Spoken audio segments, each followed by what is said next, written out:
Hello friends, welcome to ASR academy. इस video में हम देखेंगे रीजनिंग का एक most important topic Venn diagram, Venn आरेख देखेंगे। तो वीडियो को स्टार्ट करने से पहले हम देख लेते हैं कि इसका कॉन्सेप्ट क्या होता है, कौन सी डायग्राम का क्या मतलब होता है। उसको अगर हम समझे रहेंगे तो हम इजीली क्वेश्चंस को सॉल्व कर सकते हैं। तो सबसे पहले देख लेते हैं, अगर हमें इस तरह का डायग्राम हमें देखने को मिले तो इसका क्या मतलब होता है। तो इसका मतलब होता है कि एक वर्ग दूसरे में पूर्ण रूप से समाहित है। जैसे हम समझ सकते हैं, जैसे ये हो गया हमारा देश और देश के अंतर्गत हो गया हमारा राज्य और राज्य के अंतर्गत हो गया हमारी राजधानी।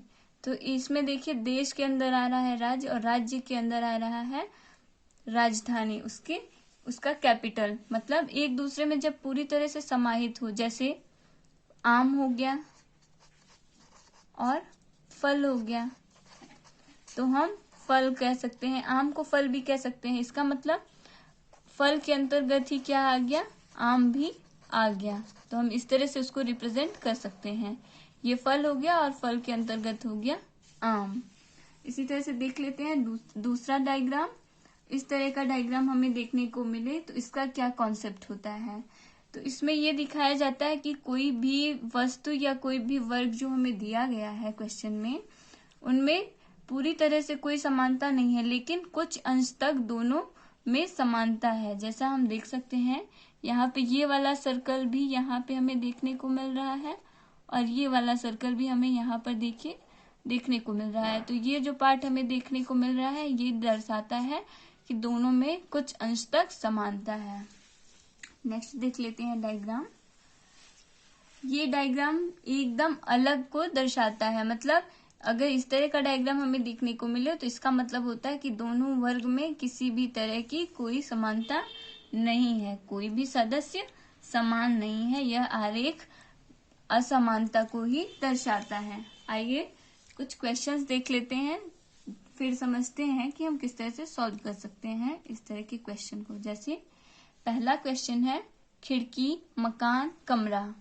इसके लिए ऑप्शंस दिए गए हैं, तो बताना है कि कौन सा डायग्राम खिड़की, कमरा और मकान के लिए सूटेबल है। तो जैसा कि बताया, कॉन्सेप्ट हमने समझा था सभी डायग्राम का।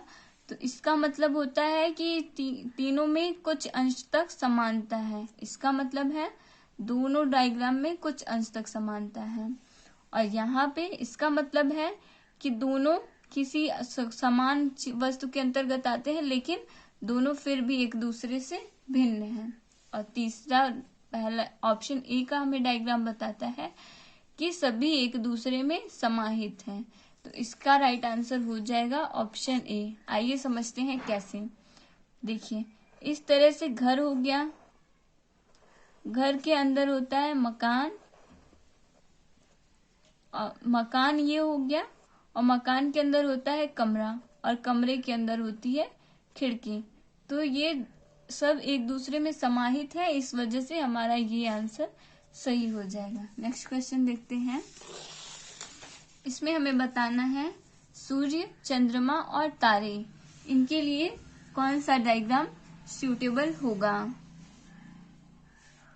तो देखिए, यहाँ पे सूर्य, और सूर्य के अंतर्गत ही आता है तारे भी, क्योंकि सूर्य भी हमारा एक तारा है, वो भी हाइड्रोजन और हीलियम के मिश्रण से बना है।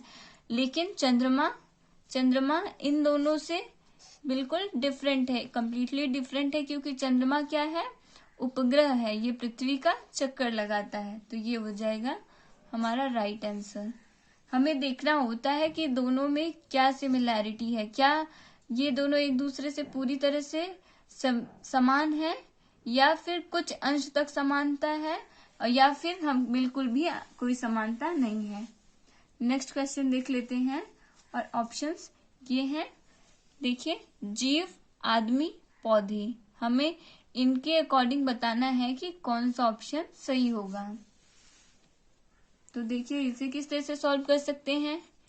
देखिए, यहाँ पे जीव हो गए, और जान तो पौधों में भी होती है और आदमी में भी, दोनों में होती है। लेकिन पौधे और आदमी दोनों क्या होते हैं, दोनों एक दूसरे से एकदम अलग हैं, तो इसलिए इसके लिए डायग्राम इस तरह से बनेगा, पौधे और आदमी। और ये किसके अंतर्गत आते हैं?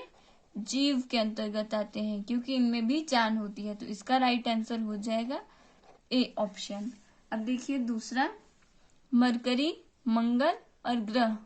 इसमें हमें बताना है कि चारों डायग्राम में से कौन सा डायग्राम इन ऑप्शनों, इन क्वेश्चन के लिए सूटेबल होगा।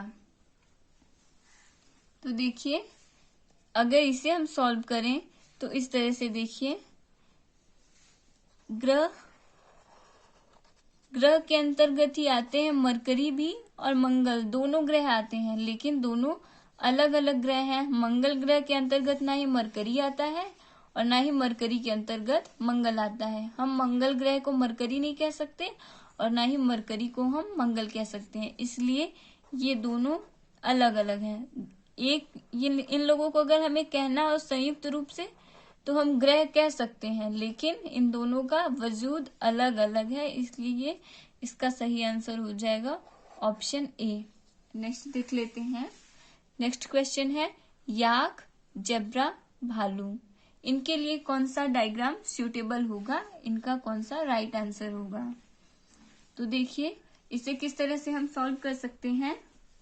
याक ये भी एक जानवर है, जिब्रा ये भी एक जानवर है और भालू ये भी एक जानवर है, लेकिन क्या हम याक को जिब्रा कह सकते हैं या जिब्रा को याक कह सकते हैं? नहीं कह सकते।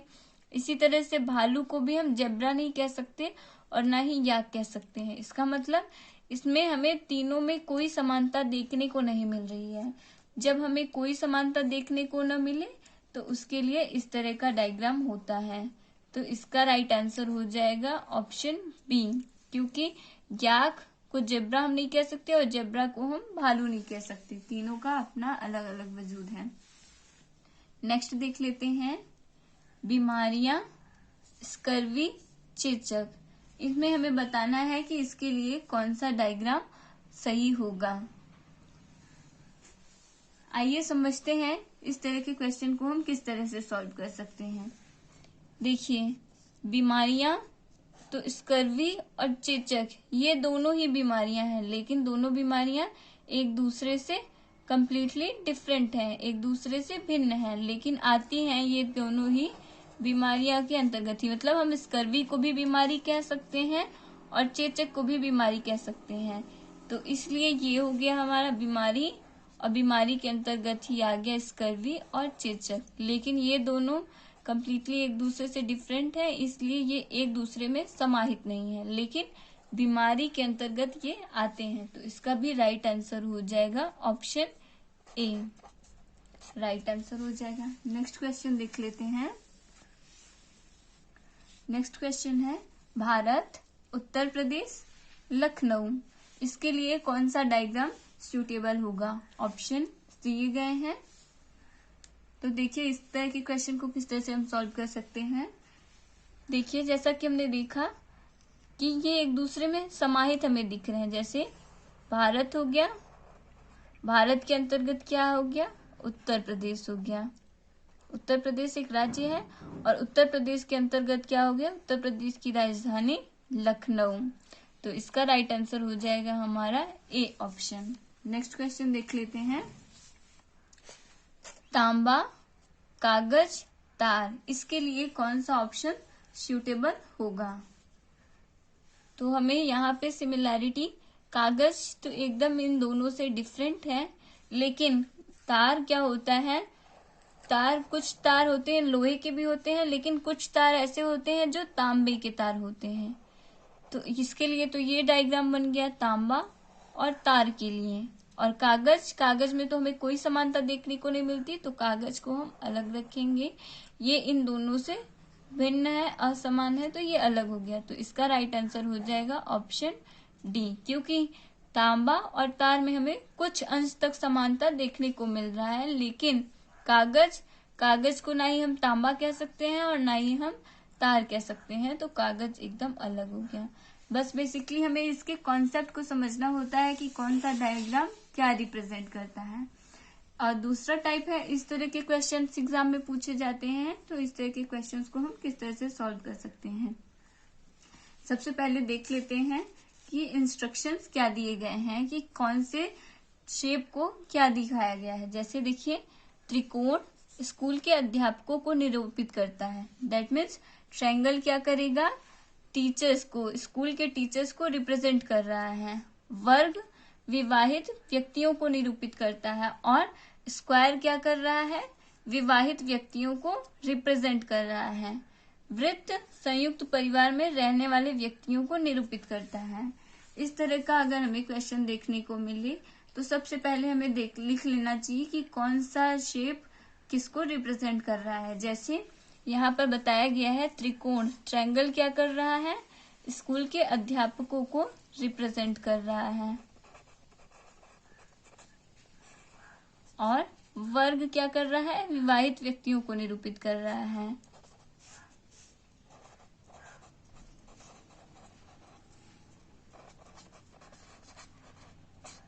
और सर्कल क्या कर रहा है, वृत्त हमें दर्शा रहा है संयुक्त परिवार में रहने वाले व्यक्ति को। वृत्त दर्शा रहा है संयुक्त परिवार को। अब देखिए क्वेश्चन को पढ़ते हैं और फिर इसको सॉल्व करते हैं, किस तरह से हम सॉल्व कर सकते हैं। तो हमारा क्वेश्चन है, विवाहित व्यक्ति जो संयुक्त परिवार में रहते हैं किंतु स्कूल के अध्यापक के पद पर कार्य नहीं करते हैं को किसके द्वारा निरूपित करना है। मतलब फ्रेंड्स, हमें बताना है कि विवाहित व्यक्ति हो और संयुक्त परिवार में रहता हो, लेकिन क्या हो, वो अध्यापक के पद पर कार्य नहीं करता हो। अध्यापक, ट्रायंगल अध्यापक को रिप्रेजेंट करता है, मतलब हमें वो लेटर फाइंड करना है जो हमें सर्कल में दिखे और रेक्टेंगल स्क्वायर में भी हमें कॉमन दिखे, लेकिन वो अध्यापक न हो, यानी ट्रायंगल के अंदर न हो। तो देखिए यहाँ पे ये तो सिर्फ वृत्त के अंदर है, दैट मीन्स ये सिर्फ संयुक्त परिवार में रहने वाला व्यक्ति है। और एफ सिर्फ अध्यापक है और इसके बारे में कुछ भी नहीं हमें पता है। ए सिर्फ क्या है, विवाहित व्यक्ति है। और बी और सी ये क्या है, बी क्या है, संयुक्त परिवार में रहने वाला व्यक्ति भी है, विवाहित व्यक्ति भी है और अध्यापक भी है। और सी क्या है, तो सी है अध्यापक भी है और विवाहित व्यक्ति भी है। लेकिन हमें क्या फाइंड करना है, संयुक्त परिवार में रहने वाला व्यक्ति और विवाहित व्यक्ति। इसका मतलब हमें अध्यापक से कोई मतलब नहीं है, अध्यापक से मतलब नहीं है, इसका मतलब हमें ट्रायंगल से कोई मतलब नहीं है। अब हमारे पास ऑप्शन बचता है कि इन दोनों में हमें कॉमन क्या देखने को मिल रहा है। तो ये हो जाएगा हमारा राइट आंसर डी ऐसा है व्यक्ति जो संयुक्त परिवार में भी रहता है और विवाहित व्यक्ति भी है, लेकिन वो ट्रायंगल के अंतर्गत नहीं आ रहा है, इसलिए वो अध्यापक नहीं है। तो इसका राइट आंसर हो जाएगा हमारा option b. I hope friends आपको मेरा ये वीडियो पसंद आया होगा। अगर वीडियो पसंद आया है तो वीडियो को लाइक करें, मेरे चैनल को सब्सक्राइब करें और बेल आइकन जरूर प्रेस करें, जिससे मेरी आने वाली वीडियोस की अपडेट आपको तुरंत मिल जाए। धन्यवाद।